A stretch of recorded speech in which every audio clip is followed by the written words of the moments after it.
वसुदेव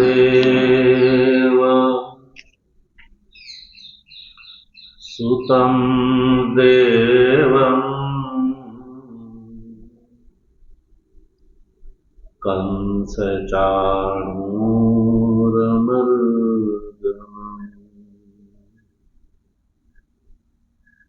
देवकी परमानन्दम्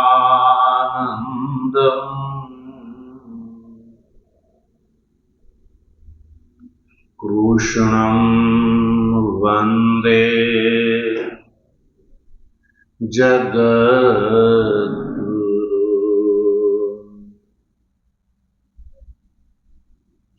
मूकं करोति वाचालं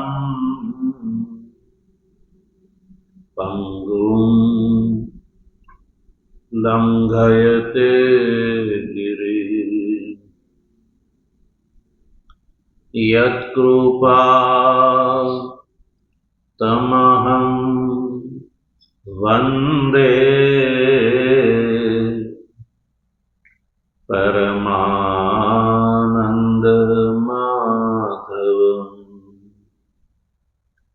शङ्करं शङ्कराचार्यं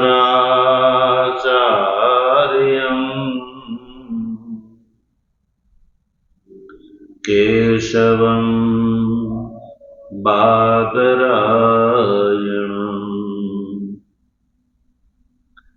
सूत्रभाष्य कृतौ वन्दे भगवन्तौ पुनः पुनः ईश्वरो गुरुरात्मेति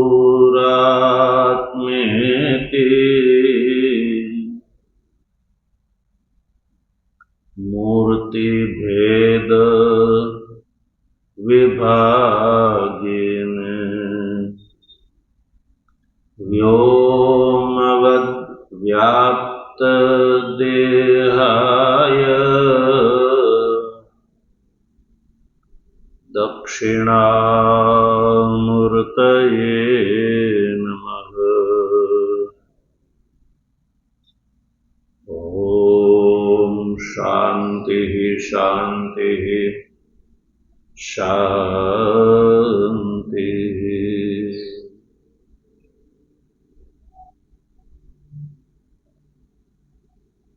तत्व जिज्ञासु सज्जनों, ભગવાનની પરમાનુકંપાથી શ્રીમદ ભગવદ્ ગીતાના શાંકર ભાષ્યનો પ્રતિપદ વિચાર કરી રહ્યા છીએ.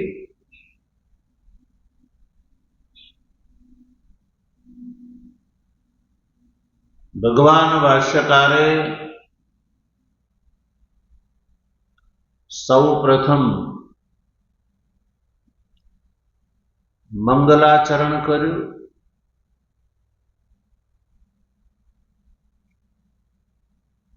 જે મંગલાચરણનો આપણે બહુ વિસ્તારથી વિચાર કરી ચૂક્યા. ત્યારબાદ ભગવાન ભાષ્યકારે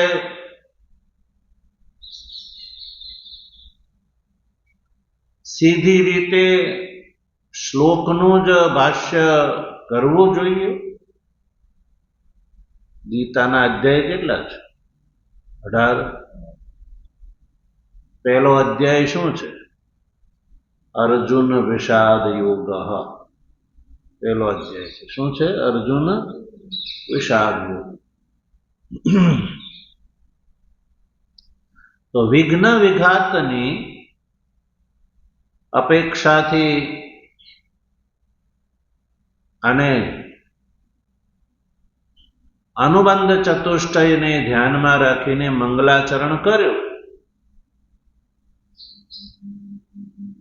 તો પહેલા અધ્યાયથી અર્થઘટન કરવાનું ચાલુ કરી દેવું જોઈએ ને.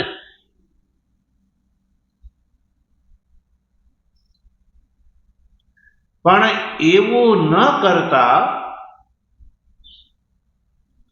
સ ભગવાન સૃષ્ટવા ઇદમ જગત ઇત્યાદિથી લઈને જે આ ભાષ્ય ગ્રંથ છે એ લખવાની શા માટે આવશ્યકતા પડી? સંબંધ ભાષ્યની શા માટે આવશ્યકતા પડી?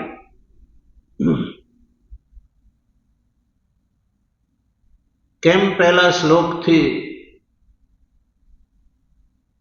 સીધું અર્થઘટન કરવાનું ચાલુ ન કર્યું?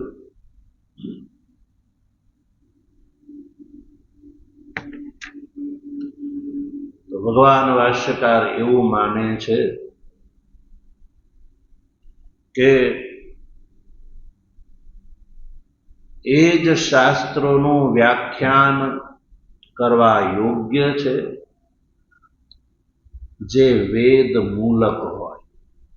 કેવું હોવું જોઈએ? વેદ મૂલક હોવું જોઈએ. વેદ મૂલક હોય તો જ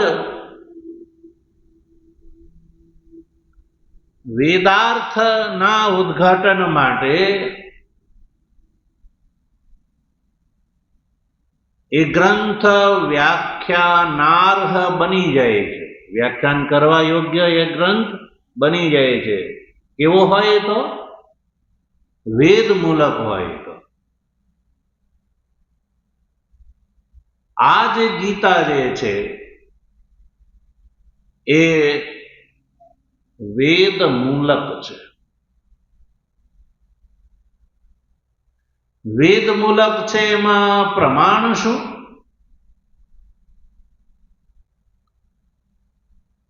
તો વેદની સાથે સરખાડી જુઓ, ખ્યાલ આવી જશે.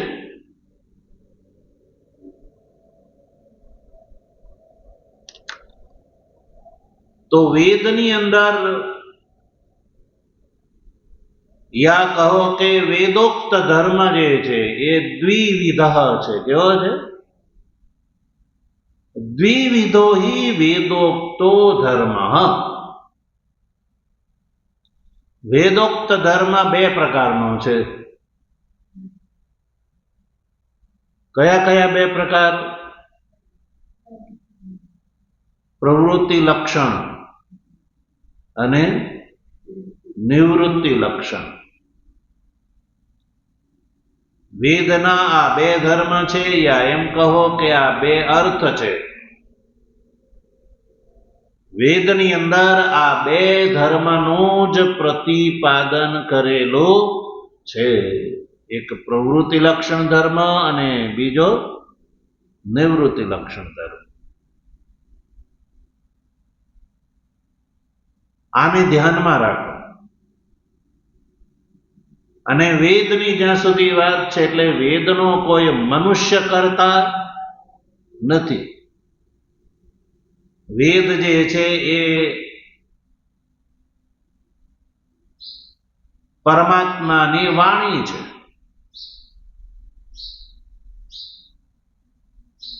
પરમાત્માથી શ્વાસની જેમ ઉત્પન્ન થાય છે. યા કહો કે વેદ અનાદિ છે.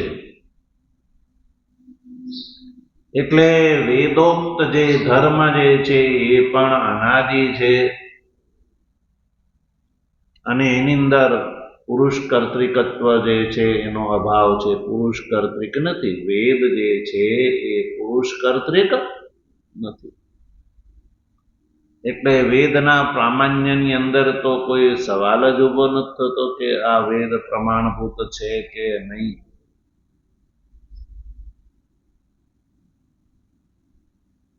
હવે આ ગીતાની જે વાત છે ગીતા જે છે એ વેદ મૂલક છે.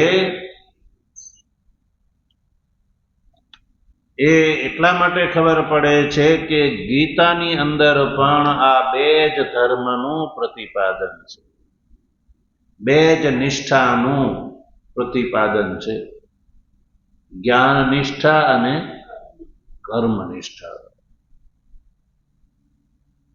વેદોની અંદર જ વેદોમાં આ બે નિષ્ઠા અને એ જ બે નિષ્ઠાનો ઉપદેશ ભગવાન શ્રી કૃષ્ણે અર્જુનને કર્યો. એટલે ગીતાની અંદર પણ આ બે જ નિષ્ઠાનું પ્રતિપાદન થયું. તો ગીતા એ કેવી થઈ કહેવાય? વેદ મૂલક થઈ કહેવાય. ભગવાને વેદથી બાહ્ય, વેદથી અતિરિક્ત જે છે એ વેદ બાહ્ય ધર્મનું કોઈ પ્રતિપાદન ભગવાન શ્રી કૃષ્ણએ આમાં કર્યું નથી. એટલે ભગવદ્ ગીતા જે છે એ પૂર્ણ રૂપથી વૈદિક છે. અને વૈદિક હોવાથી આની અંદર સાધ્ય અને સાધનભૂત આ બે નિષ્ઠાનું ભગવાને પ્રતિપાદન કર્યું છે.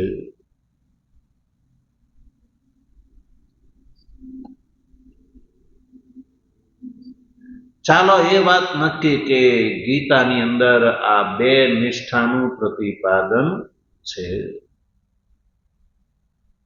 સાધ્ય અને સાધનભૂત બે નિષ્ઠા, જ્ઞાન નિષ્ઠા અને કર્મ નિષ્ઠા. જ્ઞાન નિષ્ઠા એટલે નિવૃત્તિ લક્ષણ ધર્મ, એમ યાદ રાખવાનું. જ્યારે શબ્દ પ્રયોગ જુદો થાય ત્યારે તમને એમ થાય કે આ કંઈક બીજું હશે. તો જ્ઞાન નિષ્ઠા એટલે નિવૃત્તિ લક્ષણ ધર્મ, કર્મ નિષ્ઠા એટલે પ્રવૃત્તિ લક્ષણ ધર્મ. તો ગીતાનો આ વિષય છે એટલે વેદ મૂલક છે.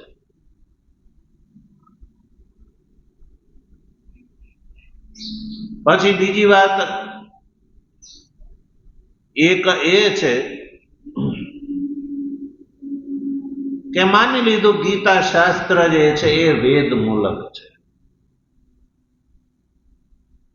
એ નક્કી છે. હવે ભગવાન ભાષ્યકાર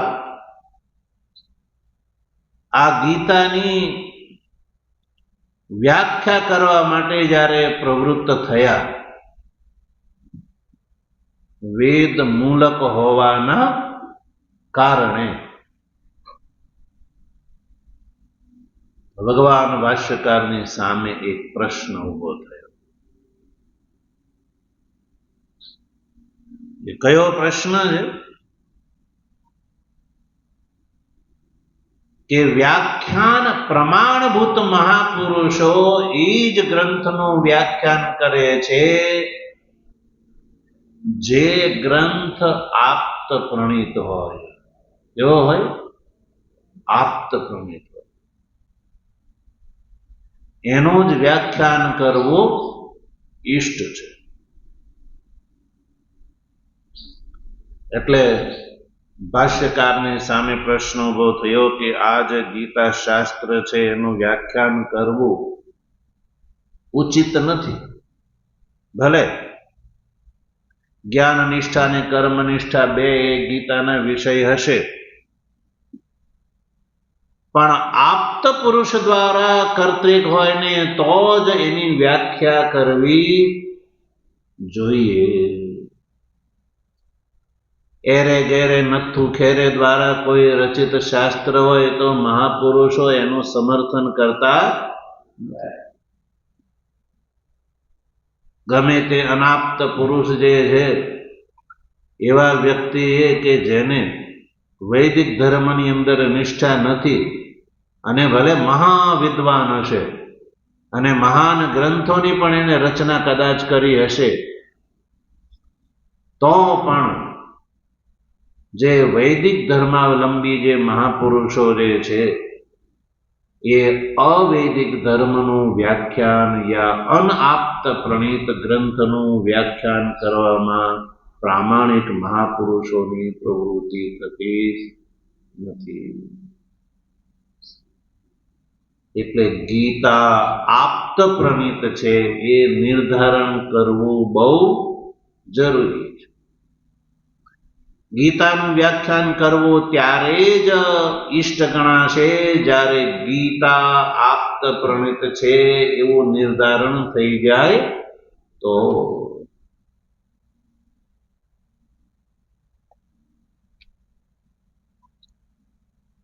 એટલે સૌ પ્રથમ ભગવાન ભાષ્યકાર આ જે ગીતા છે જેનું વ્યાખ્યાન કરવા એ પોતે જઈ રહ્યા છે એ ગીતા આપ્ત પુરુષ દ્વારા પ્રણીત છે. પ્રણીત એટલે રચિત. આપ્ત પુરુષે આ ગીતાનો ઉપદેશ આપ્યો છે. આ ગીતાના ઉપદેશતા આપ્ત છે એ નિર્ધારણ કરવું બહુ જરૂરી છે.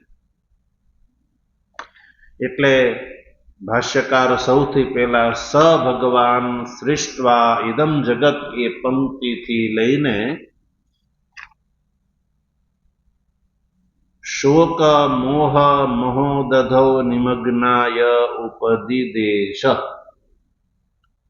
આટલા ભાષ્ય ગ્રંથમાં ભગવાન ભાષ્યકાર આ ગીતા જે છે એના કરતા ભગવાન છે એ આપ્ત છે, ભગવાન દ્વારા રચિત છે, આપ્ત પુરુષ દ્વારા રચિત છે એવું નિર્ધારણ કરશે કે આ જે ગીતા છે એ આપ્ત પુરુષ દ્વારા પ્રણીત છે.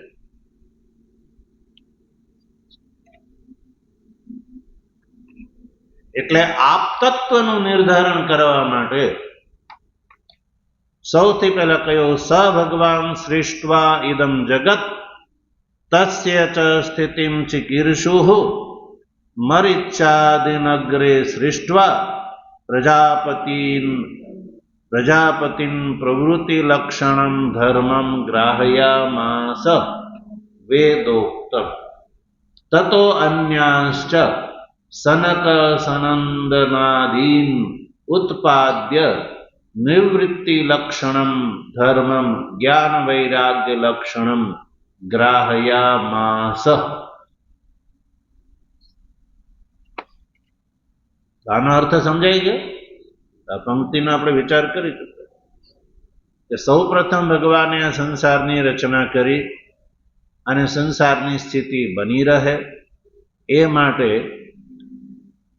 મરીચી વગેરે પ્રજાપતિની રચના કરી અને એને પ્રવૃત્તિ લક્ષણ ધર્મ ગ્રહણ કરાવડાયો અને ત્યારબાદ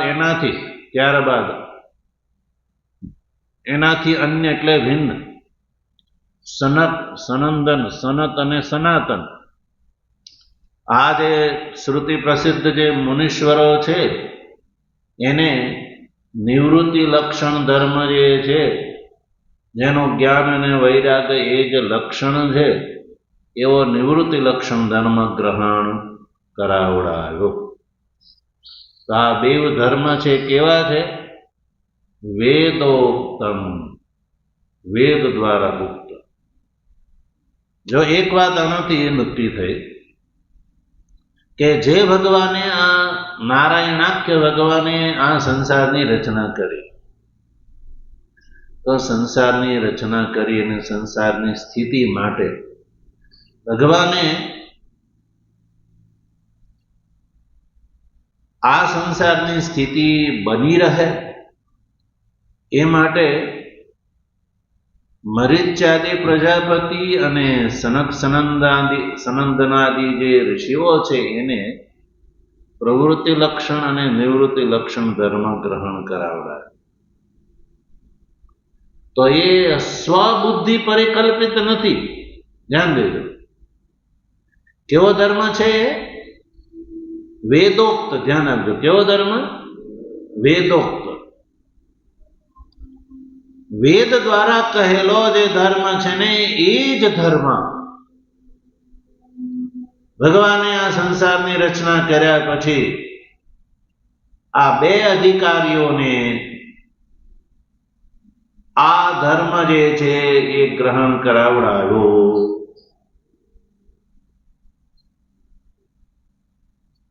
તો ઘણા લોકો એવું કહેતા હોય છે ને, અમારા જે છે ભગવાન જે છે એને આ સંપ્રદાયની સ્થાપના કરી. શું કહે છે? સંપ્રદાયની સ્થાપના કરી. તો એ સંપ્રદાય છે, એના જે સિદ્ધાંતો છે એનું થોડું પૃથક્કરણ કરી લો, એનું વિવેચન કરી લો કે એ વેદ મૂલક છે કે નહીં. મનુષ્યના માટે કઈ વાત હિતકારી ગણાય છે? વેદોક્ત ધર્મ હિતકારી ગણાય છે. કેવો ધર્મ? વેદોક્ત. કે વેદની અંદર કોઈ પણ વ્યક્તિ એના અર્થને અન્યથા કરી શકે નહીં. વેદોક્ત ધર્મ જે છે એ છે કે જેને કોઈ પણ વ્યક્તિ એના અર્થને બદલી શકે નહીં. એટલે આ જે વેદોક્ત ધર્મ જે છે, આ પ્રવૃત્તિ લક્ષણ અને નિવૃત્તિ લક્ષણ એ સતયુગમાં હતો. એ જ ધર્મ ત્રેતામાં હતો.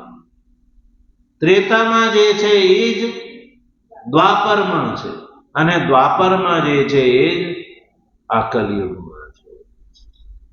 વૈદિક ધર્મની અંદર કોઈ કાલકૃત ભેદ આવતો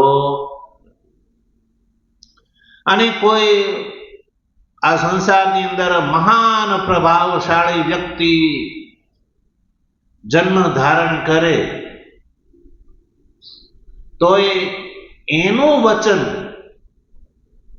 વેદથી વધારે નથી. યાદ રાખજો, ગમે એવો પ્રભાવશાળી વ્યક્તિ ઉત્પન્ન થાય તો એનું વચન વેદ વચન કરતા વધારે બળવાન ગણાતું નથી. કે જેથી કરીને કોઈ એમ કે ભાઈ આ મહાન પ્રભાવશાળી વ્યક્તિ ઉત્પન્ન થયા અને એણે જે મનુષ્યોને ઉપદેશ આપ્યો એ પ્રમાણે મનુષ્યોએ અનુષ્ઠાન કરવું જોઈએ તો એ કલ્યાણના ભાગીદાર થઈ શકે. એ વૈદિક સનાતન ધર્મમાં આ વાતને માન્યતા આપવામાં આવતી નથી. વેદોક્ત ધર્મ જે છે એ જ મનુષ્યના માટે હિતકારી છે. એટલે વેદોક્ત ધર્મની સ્થાપના માટે ભગવાન જન્મ ધારણ કરે છે. તો ભગવાન જન્મ ધારણ કરે છે તો જન્મ ધારણ એટલા માટે કરે છે કે લુપ્ત કાલક્રમથી મનુષ્યોના હૃદયની અંદર લુપ્ત થયેલા વૈદિક ધર્મને પાછો સ્થાપિત કરવા માટે, પોતાનો અલગ યા વેદથી ભિન્ન ધર્મ ચલાવવા માટે ભગવાનનો અવતાર આપણે ત્યાં માનવામાં આવતો નથી. આપણે ત્યાં એને જ ભગવાન માનવામાં આવે છે કે જેણે વૈદિક ધર્મ જે છે એની પુનઃ સ્થાપના કરી હોય. એટલે ધર્મ જે છે એ કેવો હોય છે? વેદોક્ત જ હોય છે. એટલે વેદોક્ત ધર્મ હોવાથી કોઈ પ્રભાવશાળી વ્યક્તિ ઉત્પન્ન થઈ અને કદાચ કોઈ ઉપદેશ આપે તોય એ ઉપદેશ વેદોક્ત હોય તો જ એ ગ્રહણ કરવા યોગ્ય મનાય છે.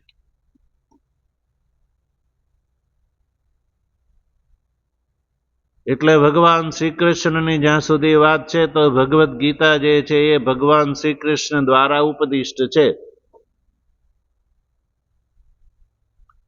તો ભગવાન શ્રી કૃષ્ણએ અર્જુનને જે ઉપદેશ આપ્યો છે એમાં પોતાનું ક્યાંય જોડતોડ કરી નથી. યાદ રાખજો, પોતાની કોઈ જોડતોડ કરી નથી. જે વેદોક્ત ધર્મ જે છે એ જ ધર્મનો ઉપદેશ ભગવાન શ્રી કૃષ્ણે અર્જુનને કહ્યો છે. તો વેદોક્ત ધર્મ છે પ્રવૃત્તિ લક્ષણ ધર્મ અને નિવૃત્તિ લક્ષણ ધર્મ. પ્રવૃત્તિ લક્ષણ ધર્મને કર્મનિષ્ઠાના રૂપથી અર્જુનને ઉપદેશ આપ્યો. નિવૃત્તિ લક્ષણ ધર્મ છે એને જ્ઞાન નિષ્ઠાના રૂપથી અર્જુનને ઉપદેશ આપ્યો. એટલે ગીતાની અંદર પણ આ બે જ નિષ્ઠાનું પ્રતિપાદન છે. એટલે ગીતા છે એ વેદ મૂલક છે. અને વેદ મૂલક છે એટલે જ ભગવાન શ્રી કૃષ્ણ નો ઉપદેશ છે એ આપ્ત છે. કેવો છે? આપ્ત પુરુષ. કારણ કે ભગવાન શ્રી કૃષ્ણ જે છે એ વૈદિક ધર્મની અંદર નિષ્ઠાવાળા છે. અવૈદિક ધર્મમાં એણે વૈદિક ધર્મનો ક્યાંય ઇનકાર કર્યો નથી. એણે ક્યાંય એવું નહીં કહ્યું કે આ વેદની અંદર કહેલો જે ધર્મ છે યા અમુક કાર્યો જે છે એ અનઅનુષ્ઠેય છે એવું ક્યાંય કહ્યું નથી. કારણ કે આપણે ત્યાં ભગવાનના અવતારોમાં એક બૌદ્ધ અવતાર પણ માનવામાં આવે છે. બૌદ્ધ અવતાર, બુદ્ધનો અવતાર. તો બુદ્ધ જે છે એ પણ એક પ્રભાવશાળી વ્યક્તિત્વ હતું. તો એણે પણ તત્કાલ ઉત્પન્ન થઈ અને મનુષ્યોને ઉપદેશ આપ્યો. ધર્મનો એને પણ લોકમાં ધર્મનો ઉપદેશ માનવામાં આવે. પણ એના ઉપદેશ માટે ધર્મ શબ્દનો પ્રયોગ એટલા માટે કરવામાં આવે છે કે ધર્મ શબ્દ પહેલાથી વૈદિક ધર્મના માટે પ્રસિદ્ધ રહેલો છે. ધર્મ શબ્દની પ્રસિદ્ધિ તો પહેલેથી છે જ. એટલે મનુષ્યના માટે જે હિતકારી છે એને ધર્મ શબ્દથી કહેવામાં આવે છે. એટલે બુદ્ધ દ્વારા ઉપદિષ્ટ જે છે ઉપદેશ એના માટે પણ ધર્મ શબ્દનો પ્રયોગ જે છે પ્રચલિત થયો. પણ બુદ્ધએ જે ઉપદેશ આપ્યો એ વેદ મૂલક નથી. વેદ મૂલક જ્ઞાન નિષ્ઠા અને કર્મ નિષ્ઠાનો એ ઉપદેશ નથી. એટલે કોઈ પ્રભાવશાળી વ્યક્તિત્વ હોય એ વેદ મૂલક હોય તો જ એ વ્યક્તિને આપ્ત પુરુષ કહેવામાં આવે છે.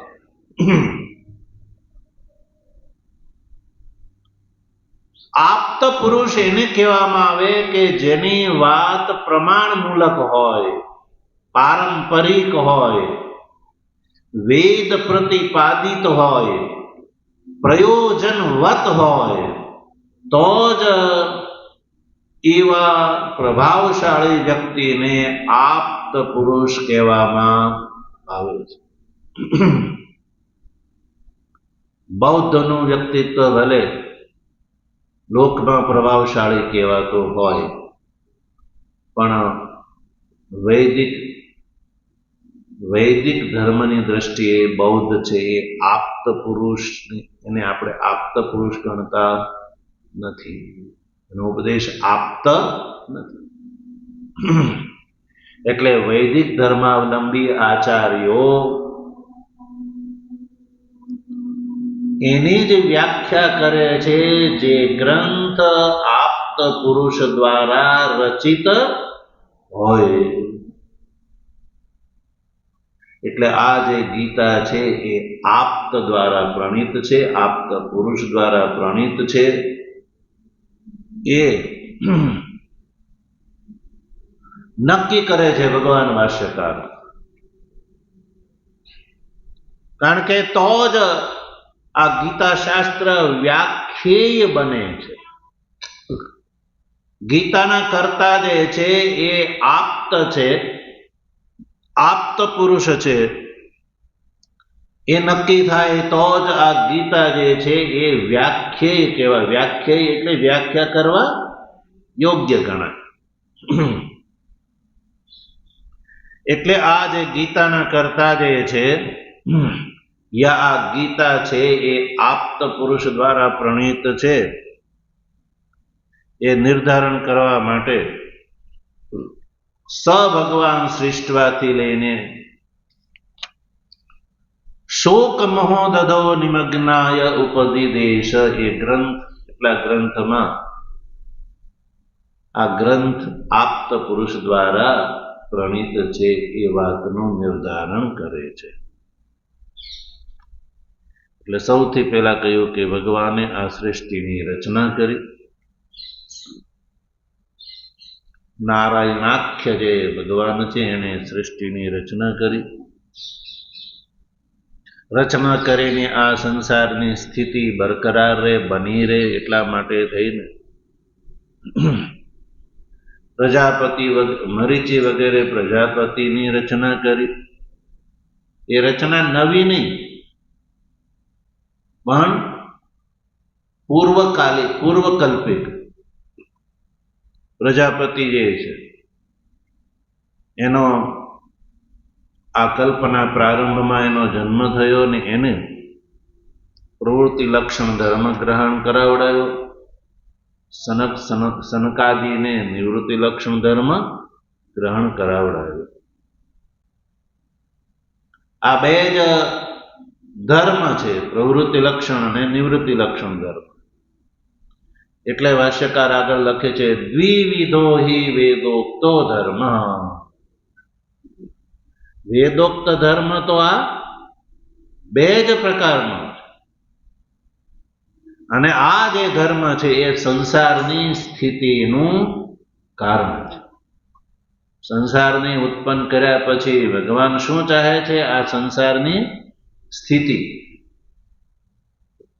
અને સ્થિતિ માટે આ બે ધર્મ છે, દ્વિવિધ.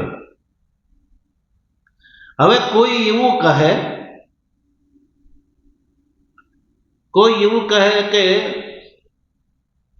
ધર્મે બહુવિધામ વિવાદ દર્શનાત.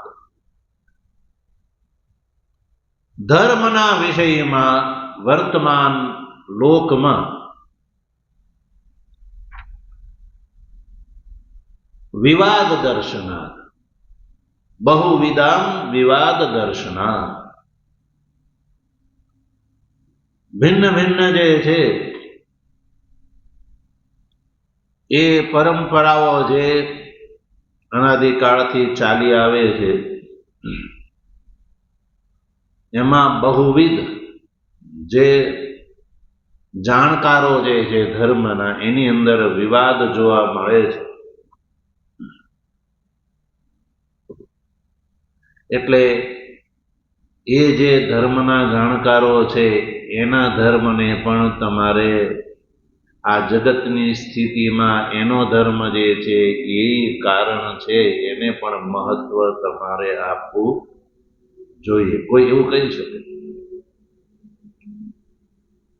અર્થાત આ પ્રશ્ન એવો લો કે સંસારમાં વૈદિક ધર્મથી પણ અન્ય એવા ધર્મો છે જેના માટે ધર્મ શબ્દનો પ્રયોગ થાય છે. તો જગતની સ્થિતિ માટે થઈને આ પ્રવૃત્તિ લક્ષણ અને નિવૃત્તિ લક્ષણ આ બે જ ધર્મ કારણ છે જગતની સ્થિતિ માટે, એવું તમે કઈ રીતે કહી શકો? દાખલા તરીકે આ હોલની અંદર આપણે જેટલા લોકો બેઠા છીએ તો કોઈ આવીને પૂછે કે કેટલા લોકો છે, તો ગણીને કહે છે કે ભાઈ આટલા લોકો છે. પણ કોઈ વ્યક્તિ આવીને એમ કહે કે નહીં, બે જ લોકો બેઠા છે. શું કે? બે જ લોકો બેઠા છે. તો પછી એ કેવું શું કહેવાય? સાહસ કહેવાય. શું કહેવાય? સાહસ. અન્ય લોકો હોવા છતાં પણ એનો ઇનકાર કરીને બે જ લોકો બેઠેલા છે એ કેવું જે છે એ યોગ્ય ગણાય નહીં. બીજાની ઉપસ્થિતિ છે એનો પણ સ્વીકાર કરવો જોઈએ. હવે આવો આ જે સંસાર છે, એ સંસાર તો બધાને દેખાય છે.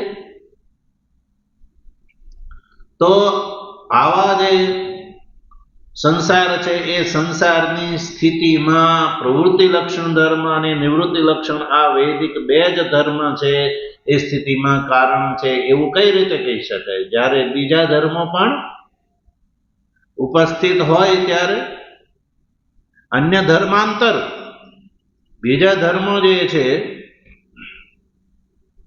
એ પણ આ જગતની સ્થિતિમાં કારણીભૂત હોય, તો પછી તમે આ બે જ ધર્મ છે એ કહી શકાય નહીં. એટલે આ જગતની સ્થિતિમાં કારણીભૂત જે ધર્માંતર છે એ પણ સ્રષ્ટવ્ય છે, એની પણ રચના કરવી જોઈએ. ભગવાને આ સંસારના પ્રારંભમાં મરીચ્યાદિને ઉત્પન્ન કર્યા અને પ્રવૃત્તિ લક્ષણ ધર્મ ગ્રહણ કરાયો. સનકાદિને ઉત્પન્ન કરીને આ નિવૃત્તિ લક્ષણ ધર્મ ગ્રહણ કરાયો. અને ત્રીજા અન્યને કોઈને પણ ઉત્પન્ન કરીને બીજો ધર્મ પણ ગ્રહણ કરાવવો જોઈતો હતો. ધર્માંતર જે છે એ પણ અન્ય ધર્માંતરનું પણ સર્જન કરવું હતું. કારણ કે ધર્મની અંદર બહુ પ્રકારના વિવાદ જોવા મળે છે. તો જગતની સ્થિતિ માટે આ બે જ ધર્મ છે એ કઈ રીતે કહી શકાય? તો આવા પ્રકારની સંદેહની નિવૃત્તિ માટે થઈને ભગવાન ભાષ્યકારે એ નિશ્ચયપૂર્વક કહ્યું કે દ્વિવિધો હિ વેદોક્તો ધર્મ. વેદોક્ત ધર્મ એટલે વેદ દ્વારા પ્રતિપાદિત ધર્મ, જે ધર્મ છે એ દ્વિવિધ, બે જ એના પ્રકાર છે. દ્વિવ એટલે બે, વિધ એટલે પ્રકાર. આ બે થી ત્રીજો કોઈ પ્રકાર વૈદિક ધર્મનો નથી. એટલે આ બે જ પ્રકાર છે એ આ જગતની સ્થિતિમાં કારણભૂત છે. એટલે આ જગતની સ્થિતિ બની રહે, જગતનું સર્જન કર્યા પછી જગતની સ્થિતિ બની રહે, એટલા માટે આ બે જ ધર્મનું ગ્રહણ ભગવાને કરાવડાવ્યું. પ્રવૃત્તિ લક્ષણ ધર્મ જે છે મરીચી વગેરે પ્રજાપતિને ઉત્પન્ન કરીને એને ગ્રહણ કરાવડાવ્યો, અને નિવૃત્તિ લક્ષણ ધર્મ છે એ સનકાદિને જે છે એ ગ્રહણ કરાવડાયો. બે જ ધર્મ છે અને એના કારણે આ જગતની સ્થિતિ જે છે એ બની રહેલી. એટલે બેના નામ આપ્યા, પ્રવૃત્તિ લક્ષણ નિવૃત્તિ લક્ષણશ્ચ. હવે આ બે ધર્મ જે છે એમાં આગળ ભાષ્યકાર એવું લખે છે કે તત્ર એક જગત સ્થિતિ કારણમ. તત્ર એક જગત સ્થિતિ કારણમ. એક એટલે આ બેમાંથી એક એટલે કે પ્રવૃત્તિ લક્ષણ ધર્મ જે છે એ જગતની સ્થિતિમાં કારણ. એની વિશેષતા બતાવે કે પ્રાણીનામ સાક્ષાદ અભ્યુદય નિઃશ્રેયસ હેતુ. કે જે ધર્મ પ્રાણીઓને માટે સાક્ષાત અભ્યુદયનો હેતુ છે અને નિઃશ્રેયસનો હેતુ છે. જગતના પ્રાણીઓ માટે જે પ્રવૃત્તિ લક્ષણ ધર્મ છે, જો જગતની સ્થિતિમાં તો બેવું કારણ છે. જગતની સ્થિતિમાં તો પ્રવૃત્તિ અને નિવૃત્તિ લક્ષણ બેવું કારણ છે, પણ એ બેવનો અલગ અલગ પરિચય કરાવે છે ભાષ્યકાર, કે આ બે જગતની સ્થિતિમાં કારણભૂત આ જે પ્રવૃત્તિ લક્ષણ અને નિવૃત્તિ લક્ષણ ધર્મમાં જે એક જે પ્રવૃત્તિ લક્ષણ ધર્મ છે એ પ્રાણીઓના માટે સાક્ષાત અભ્યુદયમાં હેતુ છે, અને આ જે પ્રવૃત્તિ લક્ષણ એ નિઃશ્રેયસમાં પણ હેતુ છે, પરંપરાથી એ નિઃશ્રેયસમાં હેતુ. પ્રવૃત્તિ લક્ષણ ધર્મ અને નિવૃત્તિ લક્ષણ ધર્મોમાં પૈકી જે પ્રવૃત્તિ લક્ષણ ધર્મ છે એ પ્રાણીઓના માટે અભ્યુદયમાં સાક્ષાત હેતુ છે અને નિઃશ્રેયસમાં પરંપરાથી હેતુ છે, એવું કહે છે. સમજાણું બરોબર? અભ્યુદયની પ્રાપ્તિમાં પ્રવૃત્તિ લક્ષણ સાક્ષાત હેતુ એટલે સાક્ષાત કારણ, અને નિઃશ્રેયસની પ્રાપ્તિમાં પરંપરાથી કારણ છે. એટલે પ્રાણીને જો અભ્યુદયની પ્રાપ્તિ કરવી હોય, આ જગતના પ્રાણીઓ માટે પ્રાણીઓને અભ્યુદયની પ્રાપ્તિ કરવી હોય તો પણ એના માટે પ્રવૃત્તિ લક્ષણ ધર્મનું અનુષ્ઠાન આવશ્યક છે. અને પ્રાણીઓને નિઃશ્રેયસ એટલે મોક્ષની નિર્વિશેષ મોક્ષની પ્રાપ્તિ કરવી હોય તો પણ પ્રવૃત્તિ લક્ષણ ધર્મ એના માટે અનુષ્ઠેય છે. બે લાભ છે, બે લાભ, એક અભ્યુદય અને એક મોક્ષ. યાદ રાખો, એક અભ્યુદય અને એક મોક્ષ. આ બેમાંથી ગમે એ પ્રાપ્ત કરવું હોય તો પણ મનુષ્યએ સર્વપ્રથમ પ્રવૃત્તિ લક્ષણ ધર્મનું અનુષ્ઠાન પરમ આવશ્યક છે. હવે એમાં થોડોક વિચારો કે આ સંસારમાં જે મનુષ્યો છે એમાં સર્વાધિક મનુષ્યો જે છે એ પ્રવૃત્તિ લક્ષણ ધર્મના જ અધિકારી માનવામાં આવે છે. કેમ? કારણ કે સર્વાધિક મનુષ્યોને અભ્યુદય જ જોઈએ છે, નિઃશ્રેયસ મોક્ષ જોતો નથી. શું જોઈએ છે? અભ્યુદય. અભ્યુદય રૂપ ફળ જોઈએ છે, નિઃશ્રેયસ રૂપ ફળ નથી જોતું. તમે કહેશો કે અભ્યુદય એટલે? તો ધ્યાન આપો, સંસારનો લાભ. અભ્યુદયનો અર્થ છે સંસારનો લાભ, અને નિઃશ્રેયસનો અર્થ છે મોક્ષનો લાભ. ધ્યાન આપો, સંસારનો લાભ અને મોક્ષનો લાભ. તો આ સંસારમાં બે જ લાભ છે, એક સંસારનો લાભ અને એક મોક્ષનો લાભ. સંસારનો લાભ એ દૃષ્ટ લાભ છે અને મોક્ષનો લાભ છે ને એ અદૃષ્ટ લાભ છે. યા એમ કહો કે સંસારનો લાભ છે એ આલોક પરલોક, તો પરલોક જે છે, અથવા એમ કહો કે સંસારનો લાભ એટલે કે ઐહિક લાભ અને આમુષ્મિક લાભ, એ બે લાભ. અભ્યુદયમાં પણ બે પ્રકાર, ઐહિક અને આમુષ્મિક. પ્રવૃત્તિ લક્ષણ ધર્મથી પ્રાપ્ત થતા આ બે લાભ, ઐહિક લાભ અને આમુષ્મિક લાભ. ઐહિક એટલે ઇહલૌકિક. ઐહિક નો અર્થ છે ઇહલૌકિક. ઇહલૌકિક એટલે ઇહ એટલે કે આ મનુષ્ય શરીર, મનુષ્ય શરીરમાં મળતો લાભ, અને આમુષ્મિક એટલે કે દેવ શરીરમાં મળતો લાભ.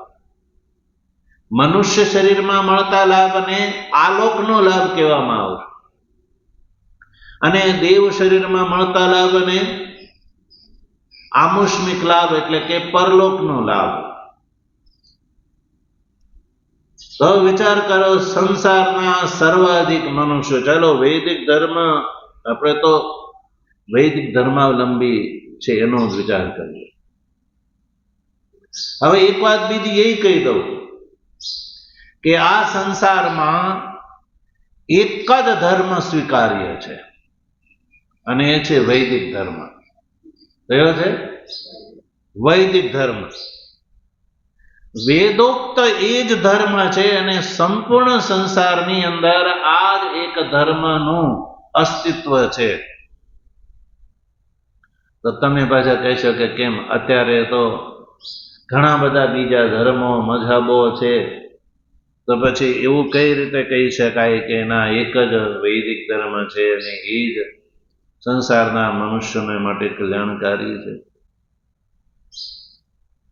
તો એનોય ઉત્તર સાંભળો કે વૈદિક સનાતન ધર્મથી ઇતર વર્તમાન કાળમાં જે ધર્મો મઝહબો માનવામાં આવે છે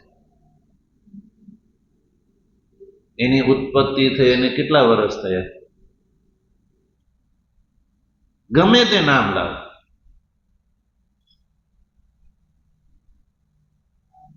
આ જે કલિયુગ ચાલે છે અત્યારે, કયો ચાલે છે? કળિયુગ ચાલે, એનો આપણે વિચાર કરી લઈએ. આપણે ત્યાં જ્યોતિષ શાસ્ત્રની ગણતરી પ્રમાણે, એટલે કે વૈદિક ધર્મમાં જ્યોતિષ શાસ્ત્રની ગણતરી પ્રમાણે કલિયુગના 4,32,000 વર્ષની આયુષ માનવામાં આવે. કેટલી? 4,32,000 વર્ષ. પણ હવે અત્યારે કળિયુગના મૂળ કેટલા વર્ષ વીત્યા છે? હજી 5,000 ને કરીબ 125-150 વર્ષ આસપાસ વીત્યા છે. હવે 4,32,000 વર્ષમાંથી એટલા ઓછા કરો તો હજી કેટલી કલિયુગની આયુષ કેટલી રહી? તો આ જે પૃથ્વી તળ ઉપર વૈદિક ધર્મથી બીજા જે ધર્મો છે એની આયુષ કેટલી? 5,000 વર્ષ પહેલા એનું ક્યાંય અસ્તિત્વ જોવા મળે છે? આકાશમાં, પાતાળમાં, સમુદ્રમાં, સરોવરમાં, રણમાં, કોઈ જગ્યાએ એના ધર્મના અસ્તિત્વના કોઈ લક્ષણ મળતા હોય તો શોધી લાવો. કે ચાલો કે આ મુસ્લિમ ધર્મનું અસ્તિત્વ 5,000 વર્ષ પહેલા મળ્યું અને એનું કોઈ ચિહ્ન મળ્યું. તો પછી ક્રિશ્ચન ધર્મનું એની ઈસવીસન પ્રમાણે અત્યારે 2024 ચાલે છે, બરાબર? તો આજથી 2025 વર્ષ પૂર્વ ક્રિશ્ચન ધર્મનું ક્યાંય મૂળ છે કે હાલો એ મૂળ નીકળ્યું ને ક્યાંક અંદરથી એનો કોઈ એવું ચિહ્ન દટાણેલું નીકળ્યું અને ખબર પડી કે ક્રિશ્ચન ધર્મ તો આજથી 2,500 વર્ષ જૂનો છે, એવું કોઈ કહી શકે? આ મુસ્લિમ ધર્મ જે છે એ એના પૈગંબરથી ચાલ્યો તો 1,500 વર્ષ થયા. ઈસાઈને આ 2024 વર્ષ થયા. એ પહેલા એના ક્યાંય અસ્તિત્વ, ક્યાંય સમુદ્રમાં, આકાશમાં, પાતાળમાં ક્યાંય મળ્યું હોય તો બતાવો. છે નહીં? કોઈ જગ્યાએ નહીં. એટલે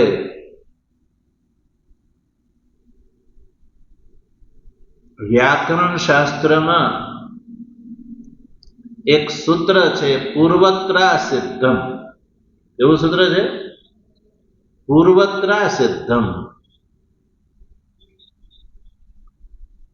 એ પૂર્વત્રા સિદ્ધમ એ સૂત્રના ન્યાય પ્રમાણે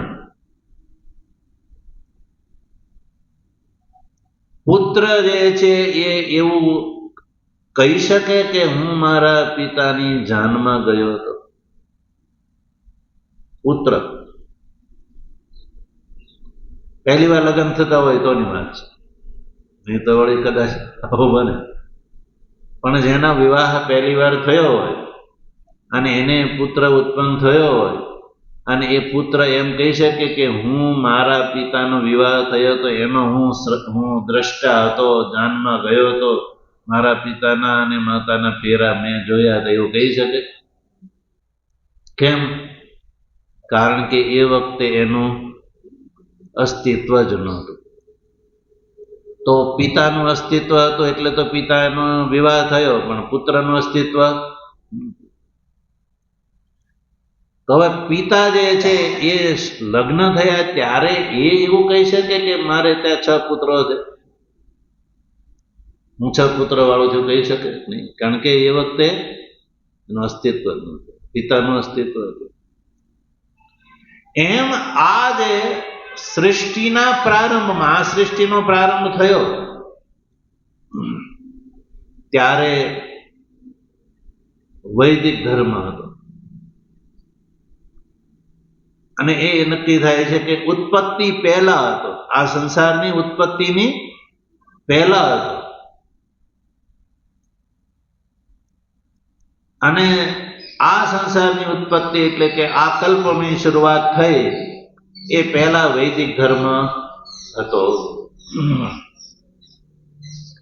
એટલે વૈદિક ધર્મની સામે કોઈ બીજો પ્રતિયોગિક ધર્મ છે જ નહીં, એકમાત્ર આ વૈદિક ધર્મ છે.